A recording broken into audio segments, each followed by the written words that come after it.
The Hall of Judgment had gotten a makeover.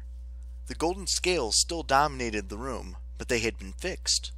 The black pillars still marched off into the gloom on all four sides, but now I could see the overlay, the strange holographic image of the real world, and it was no longer a graveyard as Sadie had described. It was a white living room with tall ceilings and picture windows, double doors that led to a terrace that looked out over the ocean. I was struck speechless. I looked at Sadie, and judging from the shock on her face, I guess she recognized the place also. Our house in Los Angeles, in the hills overlooking the Pacific, the last place we'd lived as a family. The Hall of Judgment is intuitive, a voice said. It responds to strong memories. Only then did I notice that the throne was not empty anymore.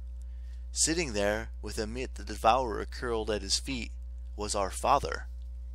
I almost ran to him, but something held me back. He looked the same in many ways. A long brown coat, the rumpled suit and dusty boots, his head freshly shaven and his beard trimmed. His eyes gleamed the way they did whenever I made him proud.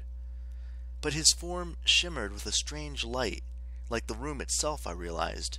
He existed in two worlds.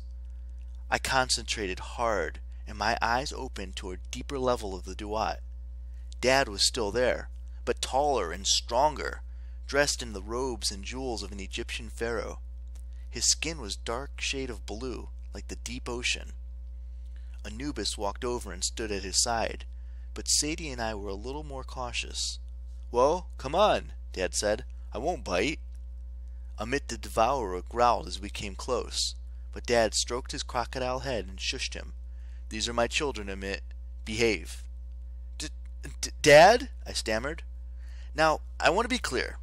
Even though the weeks had passed since the battle was set, and even though I've been busy rebuilding the mansion the whole time, I had not stopped thinking about my dad for a minute. Every time I saw a picture in the library, I thought of the stories he used to tell me.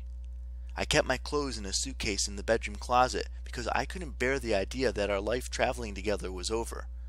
I missed him so much, I would sometimes turn to tell him something before I forgot that he was gone.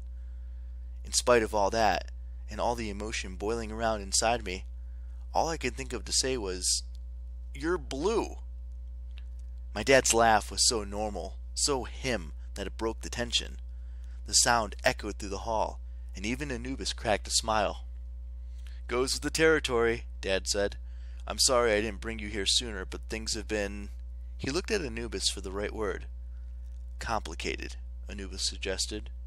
"Complicated. I have meant to tell you both how proud I am of you, how much the gods are in your debt." "Hang on," Sadie said. She stomped right up to the throne. Amit growled at her, but Sadie growled back, which confused the monster into silence. "What are you?" she demanded. "My dad? Osiris? Are you even alive?" Dad looked at Anubis. "What did I tell you about her? Fiercer than Amit," I said. "You didn't need to tell me." Anubis's face was grave. "I've learned to fear that sharp tongue." Sadie looked outraged. "Excuse me?" "To answer your question," Dad said, "I am both Osiris and Julius Cain. I am alive and dead.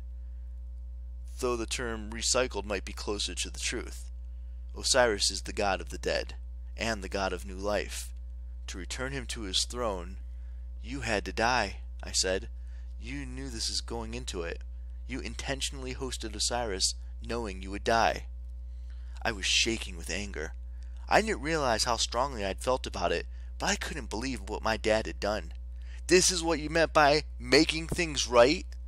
My dad's expression didn't change. He was still looking at me with pride and downright joy, as if everything I did delighted him, even my shouting. It was infuriating. "I missed you, Carter," he said. "I can't tell you how much, but we made the right choice. We all did. If you had saved me in the world above, we would have lost everything. For the first time in millennia, we have a chance at rebirth and a chance to stop chaos because of you."